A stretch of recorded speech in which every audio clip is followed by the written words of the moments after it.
Hello good morning friends, कैसे हैं आप लोग। मैं Satveer Singh maximum education point में आप लोगों का बहुत बहुत स्वागत करता हूं। यहाँ पास देखिए हम लोग जिस तरीके से आपको वीडियो दे रहे हैं प्रत्येक विषय का, जिसमें हमने फिजिक्स का, इसके पहले भौतिक विज्ञान का वीडियो दिया और उसमें आप लोगों ने देखा कि किस तरीके से हमने प्रकाश चैप्टर को बहुत ही बेहतरीन तरीके से समझाया आपको। अब देखिए कुछ लोगों ने कमेंट किया था कि बायोलॉजी के जो भी आने वाले क्वेश्चंस हैं या जो आने वाला बीईओ परीक्षा या यूपीपीसीएस प्री या जो भी परीक्षाएं हैं वनडे एग्जामिनेशन, उसमें अगर हम विज्ञान की बात करें, थोड़ा सा सिलेबस की बात कर लेते हैं, तो विज्ञान में आपका हमने पहले दिन बताया था कि जो जीव विज्ञान है, बायोलॉजी है, वहां से प्रश्न ज्यादा पूछे जाते हैं। 70 से 75% प्रश्न आपके बायोलॉजी से पूछे जाते हैं। तो हम लोग अब जो है बायोलॉजी के कुछ टॉपिक को विद कॉन्सेप्ट क्लियर करेंगे, क्योंकि लगातार आप बने रहेंगे और आप सारे वीडियो कंटिन्यू देखेंगे तो आपको पूरा का पूरा कॉन्सेप्ट समझ में आएगा। इसलिए आप लोग जितने भी लोग अभी तक नहीं जुड़ पाए हैं हमसे, क्योंकि हम इसी तरह लगातार आपको सभी वीडियो देंगे, तो जितने भी लोग अभी तक नहीं जुड़ पाए हैं वो लोग चैनल को सब्सक्राइब करें और कमेंट करें और शेयर भी करें। इस तरीके से हम लोग आज जो है नया सब्जेक्ट यानी बायोलॉजी, जीव विज्ञान को पढ़ाना स्टार्ट करेंगे। तो जैसा कि हमने बताया था कि आपकी जो भी वनडे परीक्षा होती है उसमें साइंस विषय को लेकर, विज्ञान विषय को लेकर कितनी तरीके से हमने डिवाइडेशन किया था कि बायोलॉजी आपका 70 से 75%, फिजिक्स का 20% और बचा हुआ 5% केमिस्ट्री का आता है। तो फिजिक्स में हमने जो भी चीज पढ़ी, उसके बाद बायोलॉजी की बात करें तो जैसा कि आप लोग जानते हो, बायोलॉजी आप लोग जैसे जानते हैं कि बायोलॉजी, तो बायोलॉजी की बात अगर हम करेंगे तो बायोलॉजी का जो शब्द है वह मुख्य रूप से दो शब्दों से मिलकर के बना है। अगर हम इसकी बात करें तो यह जो है, देखिए बेसिक कॉन्सेप्ट है, अगर आप इस चीज को समझेंगे तो कुछ बातें आपकी जो हैं वह क्लियर हो जाएंगी। यहाँ पास देखिए बायोलॉजी दो शब्द हैं, एक है बायोस और दूसरा शब्द है लोगोस। एक है बायोस और दूसरा शब्द लोगोस है। इन्हीं दोनों शब्दों से मिलकर के बायोलॉजी का निर्माण हुआ है। बायोस का जो अर्थ है वह मीनिंग होती है, ध्यान से देखिएगा, लाइफ, और लोगोस का मतलब होता है स्टडी। अगर हम हिंदी में बात करें तो इसका मतलब है जीवन और स्टडी का मतलब है अध्ययन। इसका मतलब है कि आप बायोलॉजी की परिभाषा कॉन्सेप्ट के साथ निकाल सकते हैं, क्या है कि जीवन का अध्ययन। इसका मतलब विज्ञान की वह शाखा जिसके अंतर्गत हम जीवन का अध्ययन करते हैं, जो क्या होता है, जीव विज्ञान कहलाता है। तो बात को हमने पहले बताया आपको कि विद कॉन्सेप्ट हम पढ़ेंगे, हमें कोई भी चीज याद नहीं करनी है। फिजिक्स के साथ साथ बायोलॉजी में भी कारण क्या है और किस तरीके से ये काम कर रहा है हमारे जीवन में, उस तरीके से हम इसको समझेंगे। आप लगातार हमारे साथ बने रहेंगे तो आपको सारी चीजें समझ में आएंगी। तो देखिए, अगर हम बायोलॉजी, जीव विज्ञान की परिभाषा को बात करें तो इससे जीवन का अध्ययन, अर्थात देखिए परिभाषा क्या बनेगी,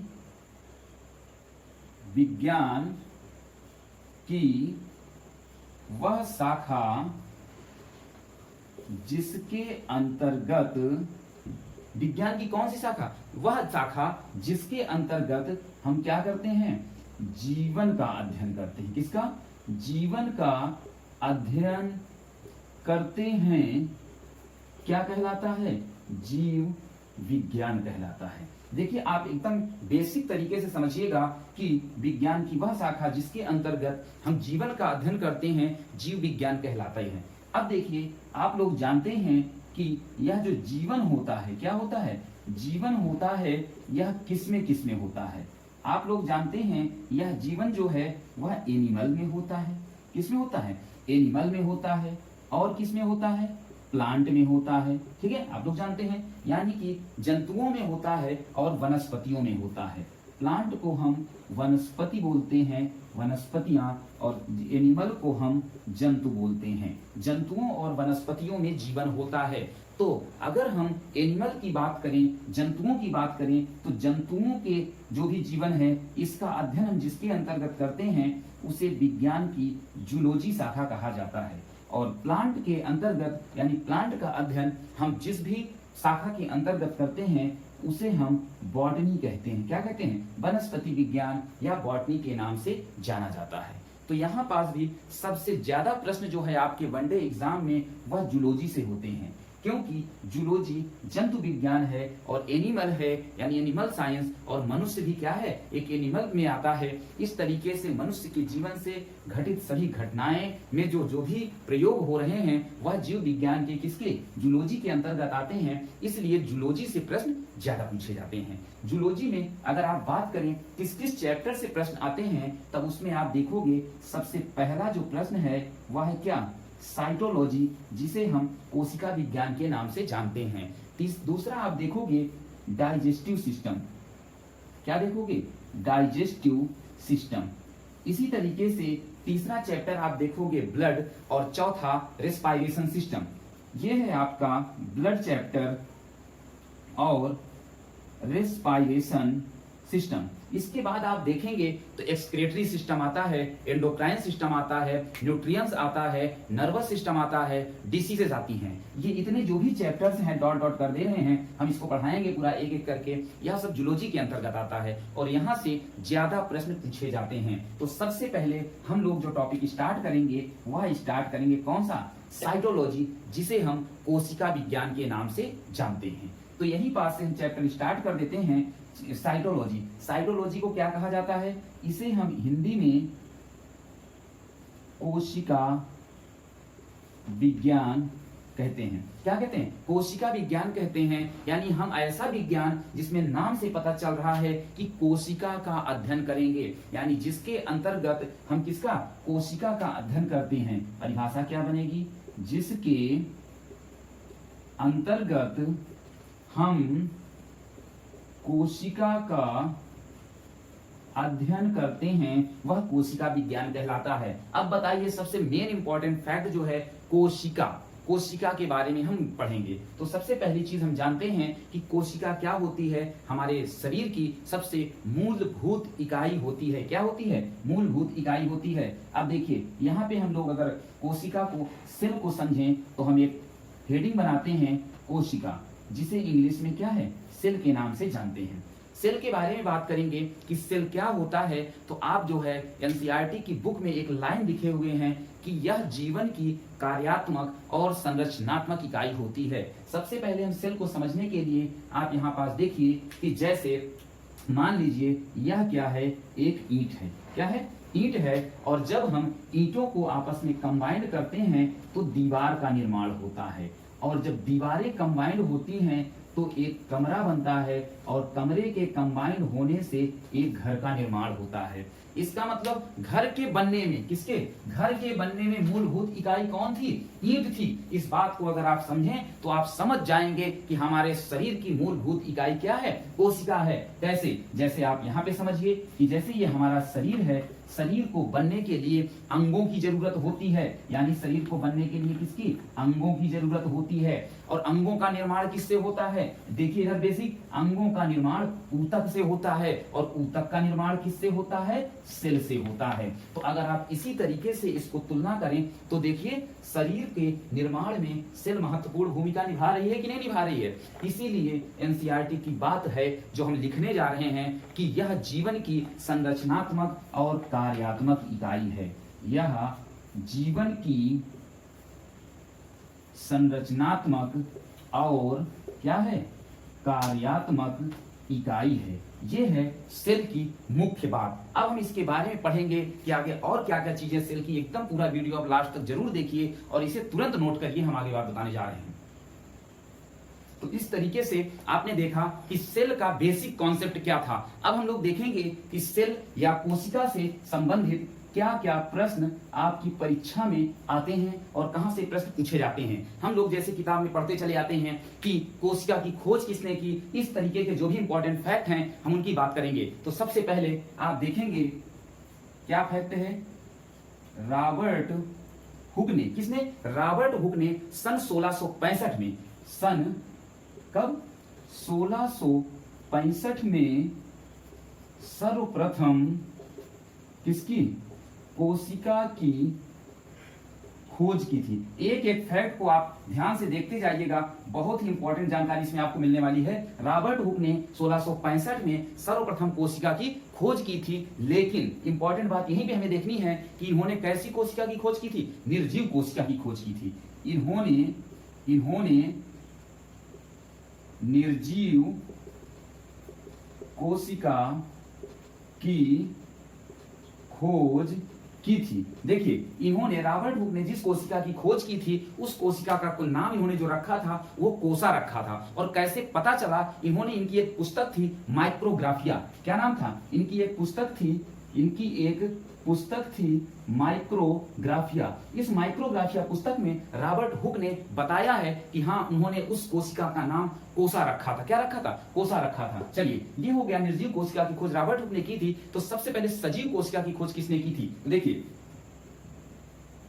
सर्वप्रथम इंपॉर्टेंट फैक्ट है, सर्वप्रथम सजीव कोशिका की खोज लीवेनहॉक ने की थी। किसने?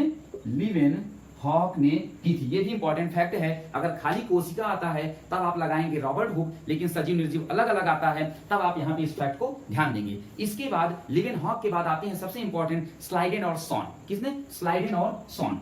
अगले आते हैं स्लाइडेन। क्या नाम है? स्लाइडेन व स्वान वैज्ञानिक ने। किसने? स्लाइडेन व स्वान वैज्ञानिक ने किसके बारे में? कोशिका के बारे में विवरण दिया था। कोशिका की विस्तृत जानकारी दी थी। किसकी? कोशिका की विस्तृत जानकारी दी थी। और इन्होंने ही जब किसी चीज की विस्तृत जानकारी दे देते हैं तो वही सिद्धांत बन जाता है। इस तरीके से स्लाइडेन व स्वान ने कोशिका सिद्धांत को बताया था। किसको बताया था इन लोगों ने? कोशिका सिद्धांत को बताया था। अब इनके द्वारा बताया गया कोशिका सिद्धांत क्या था? स्लाइडेन और स्वान के द्वारा बनाया गया जो कोशिका सिद्धांत था उसमें इन्होंने जो बातें बताई वह पहली बात यह थी कि प्रत्येक जीव का निर्माण कोशिका से हुआ है। इन्होंने पहली बात बताई कि प्रत्येक जीव का निर्माण किससे? कोशिका से हुआ है। दूसरी बात स्लाइडेन और स्वान ने यह बताई कि अमीबा, पैरामीशियम जैसे कुछ जीवाणुओं का निर्माण एक कोशिका से होता है, इसलिए इन्हें हम एक कोशिकी कहते हैं। लेकिन इसके साथ साथ बहुत सारे जीव जिनका निर्माण बहुकोशिकी से होता है, जिन्हें हम बहुकोशिकी के नाम से जानते हैं। और इसमें जो है उन्होंने बताया कि मनुष्य क्या है? बहुकोशिकी जीव है। इसके साथ इन्होंने बताया कि प्रत्येक कोशिका एक स्वाधीन इकाई होती है, लेकिन जब इन कोशिकाओं का कॉम्बिनेशन होता है तभी ये साथ मिलकर के क्या करती हैं? काम करती हैं। यही था किसका? स्लाइडेन व स्वान का कोशिका सिद्धांत। यहां तक की बात अगर आपको क्लियर हो रही है तो आगे हम लोग बात करें। तो यहाँ पास आप देखेंगे कि अगर हम लोग सेल को डिवाइडेशन करें, सेल के प्रकार की बात करें, तो यहाँ पास अगर आप सेल के प्रकार की बात करते हैं तो दो प्रकार की सेल होती हैं, जैसा कि आप लोग जानते हैं, प्रोकैरियोटिक और यूकैरियोटिक। प्रोकैरियोटिक और यूकैरियोटिक। प्रोकैरियोटिक और यूकैरियोटिक सेल होती है। अगर हम बात करें प्रोकैरियोटिक सेल की तो इसके बारे में हम आगे अध्ययन करेंगे और इसके बारे में पूरा बताएंगे। लेकिन एक इंपॉर्टेंट फैक्ट हमें ध्यान देना है कि जो प्रोकैरियोटिक सेल है वह मुख्य रूप से जीवाणुओं और नीले हरित शैवाल में पाई जाती है। किसमें पाई जाती है? यह मुख्य रूप से जीवाणुओं और नीले हरित शैवाल में पाई जाती है। किसमें? जीवाणुओं और नीले हरित शैवाल में पाई जाती है। इसी के साथ साथ आप यूकैरियोटिक को देखोगे तो यह जंतुओं में और पेड़ पौधों में पाई जाती है। किसमें? यह जंतुओं और पेड़ पौधों में पाई जाती है। इस तरीके से आप दोनों में अंतर समझ सकते हैं। अगर जंतुओं में और पेड़ पौधों में पाई जाती है, इसका मतलब इसका इंपॉर्टेंट फैक्ट आता है केंद्रक। क्या? अभी हम सेल के बारे में और आगे जब देखेंगे, डिवाइडेशन देखेंगे, उसके टाइप देखेंगे या उसके बारे में और पोस्टमार्टम करेंगे, तब हम देखेंगे केंद्रक के बारे में। तो जब जंतुओं और पेड़ पौधों में है तो उसमें क्या पाया जाएगा? केंद्रक पाया जाएगा। और जब उसमें केंद्रक होगा तो हम बात करेंगे किसकी? क्रोमोसोम की बात करेंगे। किसकी बात करेंगे? क्रोमोसोम की बात करेंगे। और जब क्रोमोसोम की बात करेंगे तब हम बात करेंगे किसके बारे में? न्यूक्लिक एसिड के बारे में। किसके बारे में? न्यूक्लिक एसिड के बारे में। जब न्यूक्लिक एसिड के बारे में बात करेंगे तब आप बात करेंगे किसके बारे में? आरएनए और डीएनए के बारे में बात करेंगे। जब आप आरएनए और डीएनए के बारे में बात करेंगे तब डीएनए से आप बात करेंगे किसके बारे में? जीन के बारे में। और जब आप जीन का अध्ययन करेंगे तो उसी को हम कहते हैं जेनेटिक इंजीनियरिंग के नाम से जानते हैं। किस नाम से? जेनेटिक इंजीनियरिंग के नाम से जानते हैं। और उसी में आप पढ़ेंगे जीएम फूड के बारे में। किसके बारे में? जीएम फूड के बारे में। और वहीं से आपके प्रश्न जो है चाहे पीसीएस आईएएस लेवल तक के प्रश्न यहीं से पूछे जाते हैं। इस तरीके से हम बेसिक कॉन्सेप्ट के साथ आपके सामने मौजूद हैं। अभी भी समय है, जितने भी लोग नए जुड़े हैं वो लोग चैनल को जरूर सब्सक्राइब सब्सक्राइब करें, क्योंकि इस तरीके की बेसिक कॉन्सेप्ट जानकारी आपको कहीं भी मिलने वाली नहीं है। आप तुरंत इसे नोट करिए। देखिए यहां से प्रश्न जो है आपका ये इंपॉर्टेंट बार बार पूछा जाता है कि किसने निर्जीव कोशिका की खोज की या किसने कोशिका सिद्धांत को बताया। इस तरीके की बात को आप तुरंत नोट करिए। हम इसके आगे बात करते हैं, तुरंत नोट करिए। तो इस तरीके से आपने सेल के बारे में बेसिक जानकारी ली। अब देखिए जो सेल का आकार है, कोशिका का आकार है, वह किसी भी प्रकार का हो सकता है, कोई भी आकार इसका निश्चित नहीं होता है। लेकिन हम लोग अपने समझने के लिए इसके आकार को कुछ इस प्रकार से बनाते हैं। हम लोग कुछ इस प्रकार से कोशिका के आकार को बनाते हैं और समझते हैं। किसी भी आकार का हो सकता है। तो देखिए सबसे पहले हम लोग यहाँ देखेंगे कि किसी भी कोशिका के मुख्य रूप से दो भाग होते हैं। कोशिका के मुख्यतः दो भाग होते हैं, जिसमें पहला नंबर है आपका क्या, प्रोटेक्टेड लेयर। क्या नाम है, प्रोटेक्टेड लेयर, जिसे सुरक्षात्मक आवरण के नाम से जानते हैं। पहला है प्रोटेक्टेड लेयर और दूसरा है प्रोटोप्लाज्म। क्या है, प्रोटोप्लाज्म, जिसे हम जीव द्रव्य के नाम से जानते हैं। सबसे पहले यहाँ पे हम समझेंगे प्रोटेक्टेड लेयर के बारे में, उसके बाद हम समझेंगे प्रोटोप्लाज्म के बारे में। तो देखिए सबसे पहले अगर आप बात करें कि प्रोटोप्लाज्म प्रोटेक्टेड लेयर क्या होती है, तो जैसे सुरक्षात्मक आवरण यानी सुरक्षा आवरण क्या होता है, हमेशा बाहर होता है, घर के बाहर दीवार होती है, उसी तरीके से सेल के बाहरी संरचना के निर्माण करने वाले जितने भी अंग हैं उन्हें सुरक्षात्मक आवरण के नाम से जाना जाता है। तो क्या कहते हैं, सेल के बाहरी अंगों, जैसे बाहरी अंगों या कहो बाहरी संरचना, सेल की बाहरी संरचना, सेल के बाहरी संरचना को सुरक्षात्मक आवरण के नाम से जाना जाता है। ठीक है, जब हम लोग इसके बाहर के आवरण की बात करेंगे तो यहां आप देखेंगे बाद में यह भी दो प्रकार का हो जाता है। इनके बारे में हम एक एक पूरा पोस्टमार्टम करेंगे आप लोग, ठीक है ना। तो इस तरीके से आप लोगों की वीडियो कैसा लगा आप कमेंट करके हमें जरूर बताएंगे। और अगर आपको अन्य जगह से एकदम से अलग और इंपॉर्टेंट नोट्स मिल रही है तो आप तुरंत ही चैनल में बने रहने के लिए सब्सक्राइब करें और लोगों तक पहुंचाएं। यही हमारी क्या है, आप लोगों से रिक्वेस्ट है, तो इसलिए आप लोग चैनल में बने रहें। ओके।